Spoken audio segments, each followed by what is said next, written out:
My wife might be cheating, and her affair partner's wife wants to handle it publicly. Am I wrong for letting her? I never thought I'd be the type of guy writing something like this. But here we are. I've been married to my wife, Emily, 35, for almost 8 years. We've had what I thought was a good marriage. We laughed together, we made plans for the future, and we trusted each other completely. Or at least I did. The first time I noticed something off was about 6 months ago. She started guarding her phone like it was a state secret. Before, she'd leave it on the counter, unlocked, while cooking dinner. Now it was always in her pocket or face down, and she suddenly had a passcode I didn't know. I brushed it off. At first, maybe she was just trying to be more private, but then came the late nights. "Work's just been crazy," she said. The thing is, she's never had to work late before, and these nights started happening more and more, always paired with new outfits, a little more makeup than usual, and a perfume I didn't recognize. Then came the girls' nights. Once a month became once a week. When she got home, she'd be glowing, the kind of glow you don't get from sipping wine and gossiping. And here's where my first real suspicion started. I checked one of her friend's Instagram stories during one of these nights. The girls' night, she claimed she was at. The friend was posting from her own living room, with only her boyfriend in sight. No Emily. From there, I started paying attention. She laughed more at her phone than at anything I said. I'd catch the tail end of messages from a name I didn't recognize. Mark. The emojis weren't just friendly. I'm talking hearts, winks, and once, a devil emoji. That's when I started digging. Phone records showed late-night calls to the same number multiple times a week. Credit card statements had charges from restaurants she'd never mentioned and ride-share trips to neighborhoods we had no reason to be in. It all clicked when I put the number into a reverse search. Mark was married. And not just married. His wife, Sarah, was someone I vaguely knew through community charity events. We'd exchanged pleasantries before. She always struck me as sharp, composed, the kind of woman who didn't miss much. My stomach dropped. I didn't know whether to confront Emily immediately or take a breath and think. In the end, I decided to reach out to Sarah. I figured she deserved to know, and maybe she could help me figure out the truth without tipping Emily off. When Sarah picked up the phone, she was calm. Too calm. "I've been waiting for this call," she said. Turns out, she'd suspected for a while, too. She'd seen her husband's location sharing pop-up in places that didn't make sense, noticed changes in his behavior, even smelled unfamiliar perfume on him. But she didn't have solid proof, not until I shared screenshots of texts, receipts, and call logs. We compared timelines. The overlap was undeniable. They were meeting at hotels, sometimes in broad daylight, sometimes during supposed work trips. They'd been careful, but not careful enough. Then Sarah surprised me. "I want to handle this publicly," she said. "I've been planning it for weeks. You can be there if you want, but I'm not going to hide this anymore." When I asked what she meant by publicly, she wouldn't give me full details. Just that it involved a large gathering both couples would attend, and that she'd make sure everyone knew exactly what had been going on. I'll admit, the idea scared me. Confrontations like this can get messy. But part of me wanted her to do it. Part of me wanted Emily to feel the humiliation and betrayal I'd been choking down for weeks. Another part of me, the calmer, more rational part, wondered if I was letting my anger make the decisions for me. Sarah told me she'd be serving her husband divorce papers in the middle of it all. "He's going to be blindsided," she said, "and I want her standing right there when it happens." Since that call, I haven't confronted Emily. She's still going out with friends, still guarding her phone, still walking around the house like I'm too dumb to notice. I've been acting normal, but inside, I feel like a wire pulled tight, ready to snap. I don't know if I'm doing the right thing by letting Sarah lead the charge here. It's not that I'm scared for Emily. She made her choices. But part of me wonders if it's vindictive. Shouldn't I just confront her privately, deal with our marriage without turning it into a scene? Then again, she's been making a fool of me in secret for who knows how long. Maybe letting this play out in front of everyone isn't just payback. Maybe it's justice. Sarah's keeping me in the loop, but she's clearly enjoying the element of surprise. All I know is, it's going to happen within the next 2 weeks. She told me, just be there. I'll handle the rest. So here I am, writing to strangers on the internet. Am I wrong for not confronting my wife myself? Am I wrong for letting the affair partner's wife blow this up in public? Because if I'm being honest, a big part of me wants to see her face when the mask comes off. I'll update one eye, didn't think my heart could pound that hard without running a marathon. Sarah texted me last week. Charity gala, Saturday night, black tie. Both of you are invited through the community list. Bring her. Don't tell her I know anything. I stared at that message for a full minute before replying. I'll be there. Emily didn't suspect a thing. She was even excited about the event, spending 2 whole afternoons shopping for the perfect dress. She stood in front of the mirror, twirling, asking if I liked it. I nodded, keeping my expression neutral. The irony of her dressing up for the same woman whose life she helped wreck wasn't lost on me. When Saturday came, the air in our car felt thick, not because of anything she said, but because I knew what was coming. The venue was a beautifully decorated banquet hall, chandeliers, round tables draped in white linen, champagne flutes clinking in every corner. I scanned the room until I spotted Sarah, standing near the stage in a deep emerald gown. She caught my eye for half a second, gave the smallest nod, then turned away like we'd never spoken in our lives. The first half of the evening was normal. Speeches, auction bids, polite small talk with people we both knew. Emily worked the room with that charming smile of hers, the same one I once thought was just for me. Then, about halfway through, the host announced that Sarah would be making a short speech as part of the event's recognition for sponsors. Applause filled the room as she stepped up to the podium, calm and collected, a woman in complete control. She started with the usual, thanking donors, talking about the cause. Her voice was steady, almost warm. Then she paused, her eyes scanning the crowd until they locked on Emily. Before I wrap up, there's one more thing I need to do. You could feel the energy in the room shift. That kind of quiet, where people lean forward without realizing it. Emily, she said clearly, would you join me up here for a moment? Emily's head snapped up. You could see the confusion cross her face, but she plastered on a polite smile and made her way up to the stage, heels clicking against the hardwood. Sarah reached under the podium and pulled out a large manila envelope. She held it with both hands, like she was presenting an award. I have something for you, Sarah said.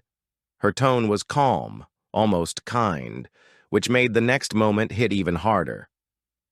These are divorce papers. They're for my husband, Mark.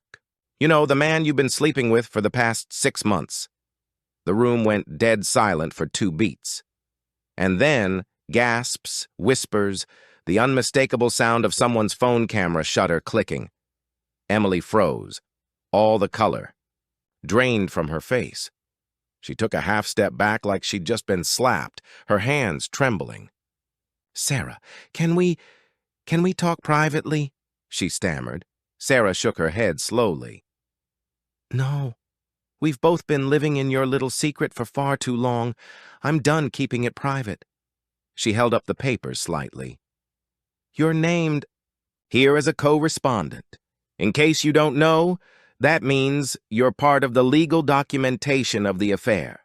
This isn't hearsay. This is proof. Phones were out everywhere now. I saw at least 3 people filming. A couple we knew from Emily's book club had their hands over their mouths.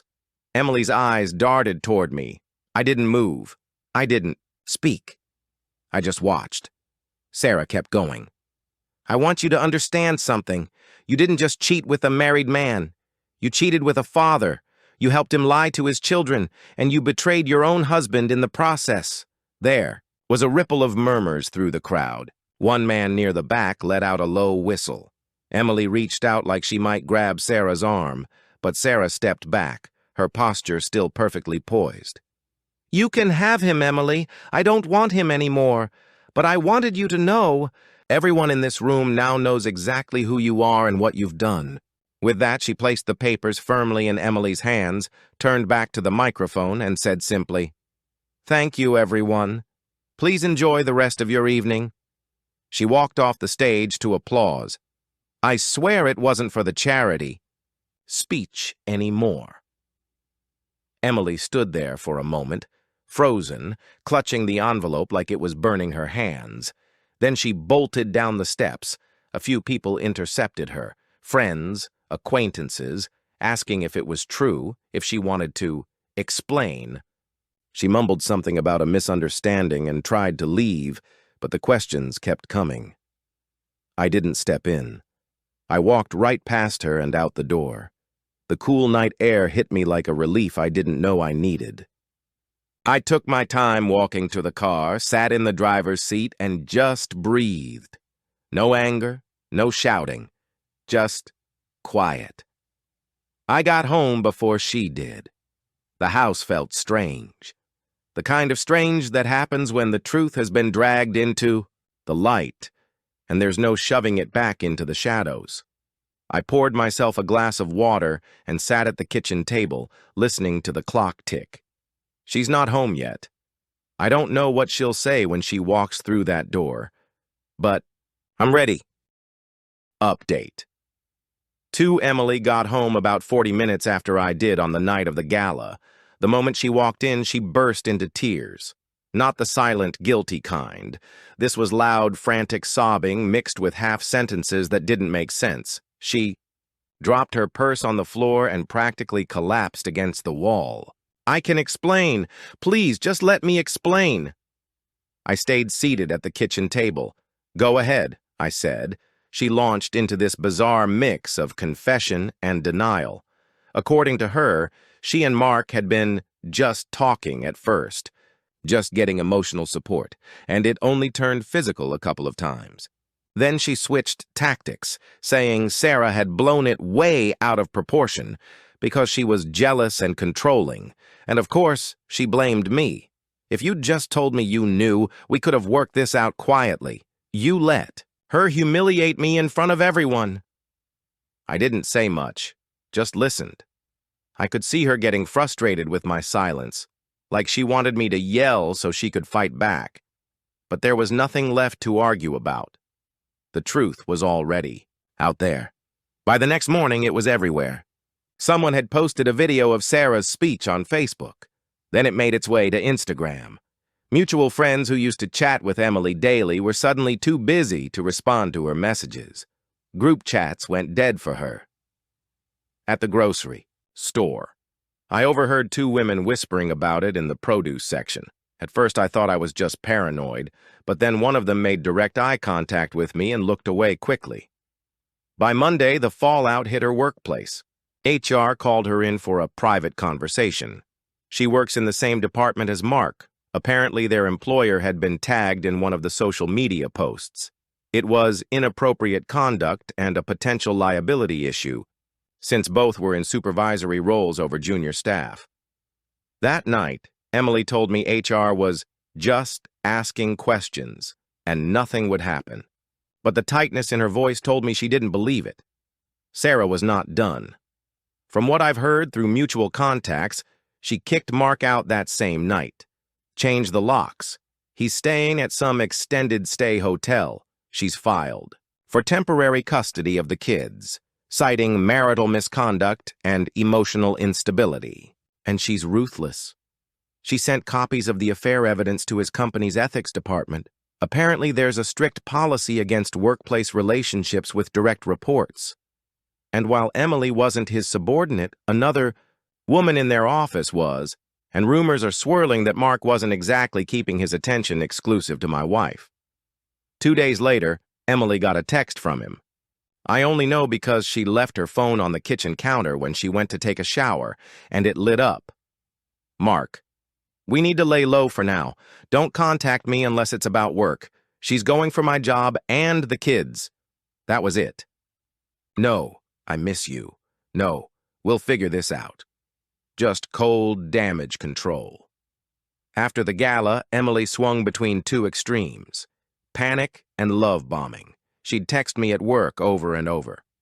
Please come home early. I made your favorite, dinner. I can't stop thinking about us. Remember our trip to Italy? We can have that again. When I didn't reply right away, she'd leave handwritten notes around the house, on the bathroom mirror, inside my laptop bag, even on the dashboard of my car.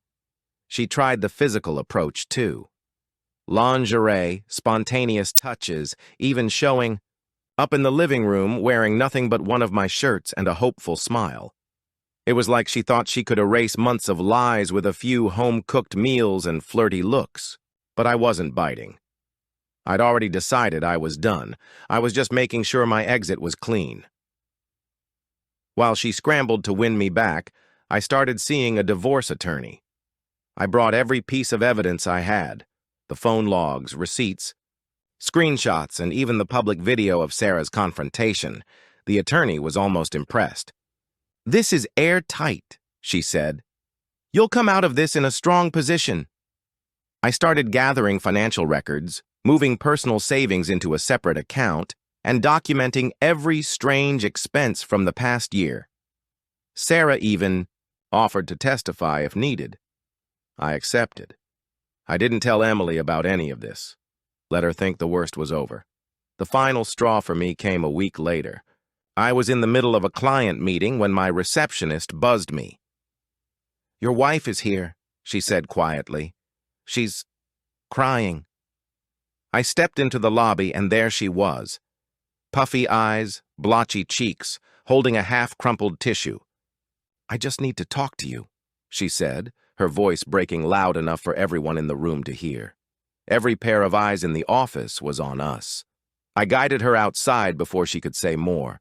She went into this frantic spiel about how she couldn't sleep, how everyone was against her, how she needed me on her side again. She was talking fast, breathing shallow, on the edge of a panic attack. I told her now wasn't the time or place and that she needed to go home.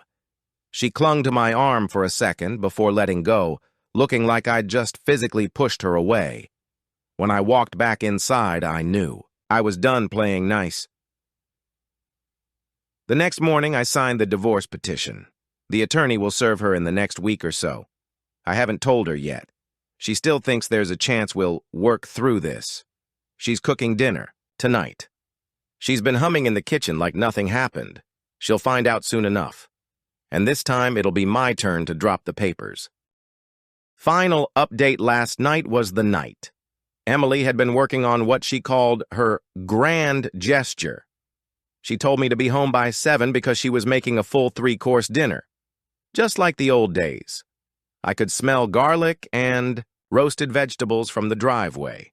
Soft music was playing when I walked in, and she was in a simple black dress, hair done, makeup flawless. She smiled like nothing had happened. "Sit down. Let's eat and talk," she said.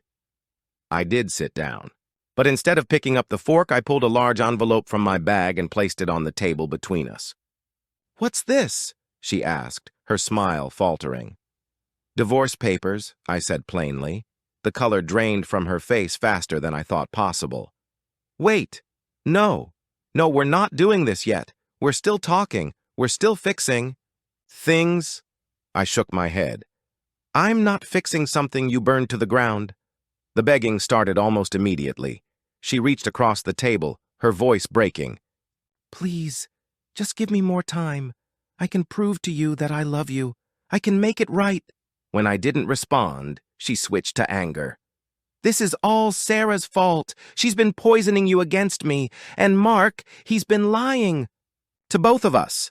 You're just punishing me because other people can't mind their own business." Then came the blame on gossiping friends, the people who don't know the full story, the mistakes everyone makes. I let her run out of words. Then I stood up. You made your choices. This is me making mine. I left her sitting at the table with the envelope still in front of her, untouched dinner cooling between us.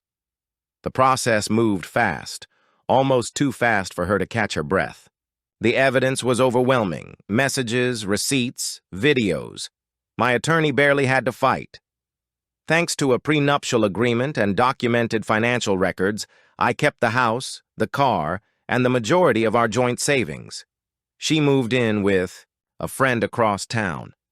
Rumor has it she's not with Mark. He's apparently trying to patch things up with Sarah, who, from what I hear, has no interest in taking him back. If Emily thought she was trading up, she miscalculated badly. There were a couple of awkward run-ins at mutual friends' events, her looking worn down, me keeping conversations polite and short. She doesn't try to make a scene anymore. I've been thinking a lot about the night at the gala. If I'd confronted her privately, it would have turned into months of gaslighting, half-truths, and manipulations. Working with Sarah gave me control of the situation. It shifted the power back into my hands. I've reconnected with friends I'd drifted from during the marriage. I'm throwing myself into work, hitting the gym again, and actually enjoying quiet weekends without walking. On eggshells. There's even someone I've been talking to. Nothing serious yet, but it feels good to know I can be interested in someone without the constant suspicion I lived with for months. To everyone who's been following this, thank you. The advice, the support, the blunt truths, it all helped me keep my head straight when things got messy. Seeing her panic in public that night felt like justice. But the real victory isn't in watching her fall apart. It's in walking away with my dignity intact and my future wide open. I'm not looking back.